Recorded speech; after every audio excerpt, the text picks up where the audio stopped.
Coins Unwrapped did a video of the history of the place that he lives in, and he issued a challenge for people to do a little video of the history of the town where they live or the county where they live. So this is my video. This Centennial book is one I picked up on eBay.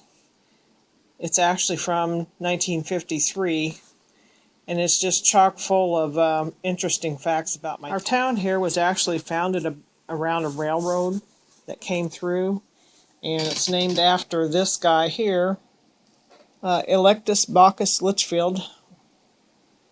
What a name, huh? But he really was instrumental in bringing the railroad through. There was a small town named Hardinsburg that was a few miles from here, maybe 2 to 4 miles. They had about 50 people and had a few shops, blacksmith shop, grocery, stuff like that. And they really thought that the railroad was going to come through there, where they were located. Well, the powers that be got together and bought some land, and the railroad came through their land. So the people that owned the land decided they're going to divide it off and make a town. So when the Hardinsburg people found out that the railroad was coming through this new town, the people actually moved their buildings, and they brought them to Litchfield. That's kind of an odd thing. The people over there, because they didn't know where the railroad was going to be, they built their buildings on sleds, and they built them so they were actually movable. So they actually pulled the buildings here to this town. Unfortunately, that town no longer exists. It's just a farm field now.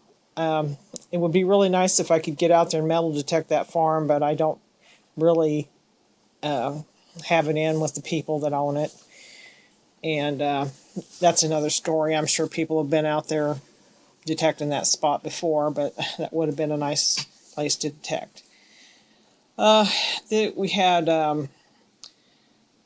a park which was donated. The public square actually was donated with the caveat that it has to always remain a public park.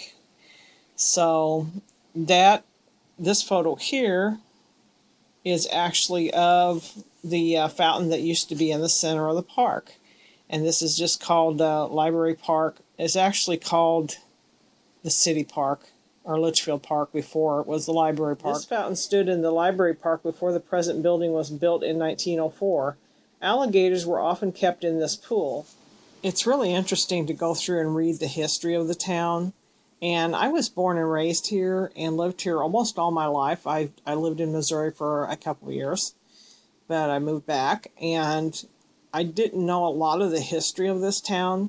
So I've done a lot of research here in the last couple of years, and I'm just fascinated with the history of this place. There's so much that used to be here that's not here anymore, and a lot of people don't even know it. They don't realize it. We used to have a flour mill called Planet Mills. This was actually a very large flour mill, and I think they said it was the largest in the whole United States at one point. It had an output of 2,000 barrels or gallons, or however they measure it, a day. Let's see what it says here. Yeah, 2,000 barrels of flour. At the time was claimed to be the largest and best equipped exclusive steam mill in the world. But it exploded and burned on March 21st of 1893. These photos here are of a place they called the Chautauqua, the old lake. Used to have like 60 cabins where people used to rent the cabins or own them. And they would camp out here in the summer. And they would have gatherings, and actually William Jennings Bryant used to preach out here at this Chautauqua. Well, at one point my brother owned this land, and by that time they had raised the level of the lake. And actually this picture here, this bridge is gone, long gone, but when my brother owned it, you could still see a few of these pilings here sticking up out of the lake.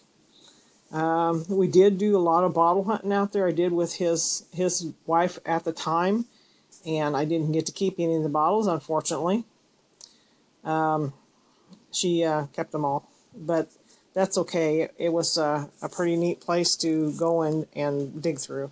We actually had a windmill factory, and this is something you don't even think about, that the farmers used to use the old windmills.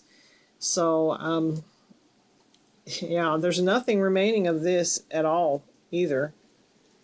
So that's just another little interesting piece of. We used to have an opera house uptown, and of course this was back in the 1800s. I do believe that this was actually converted to a theater at a later time, and when I was a kid we used to go to this and watch the movies, you know, at this indoor theater.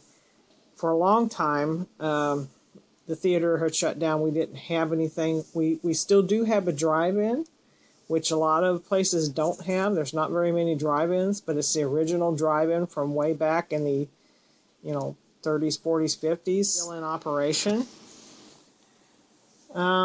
This is a photo of a guy here, and it says that this is James Mahandu, one of Litchfield's best remembered characters. He was born in slavery, and at the time of his death was reported to be over 100 years old. Yeah, just look at the little shack he lived in. That's pretty sad, but I can tell you that even around here, around my house, in back of my house, there used to be a bunch of little shacks like this back there, and they're all torn down. For me, of particular interest is where the old brick and tile factory used to be. It used to be the old city dump. It also used to be an old coal mine area. So that's where I go back and do my bottle hunting, and I'm always interested in researching that area and trying to figure out what was where. And at one time, I guess it looked a lot different than it does now, because now it looks pretty creepy. But I do have a few pieces of memorabilia here about my town. This is actually an envelope, and this is issued on the centennial dedication of the airport. And you can see right here it says dedication August 6, 1953, stamped August 6th.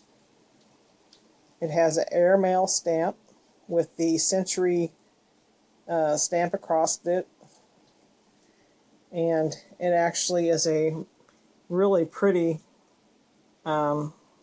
piece of memorabilia, just a plain envelope. So I hope I haven't bored you too much, but last but not least, this is a silver round, and this is a commemorative silver round for the 150th celebration of our town.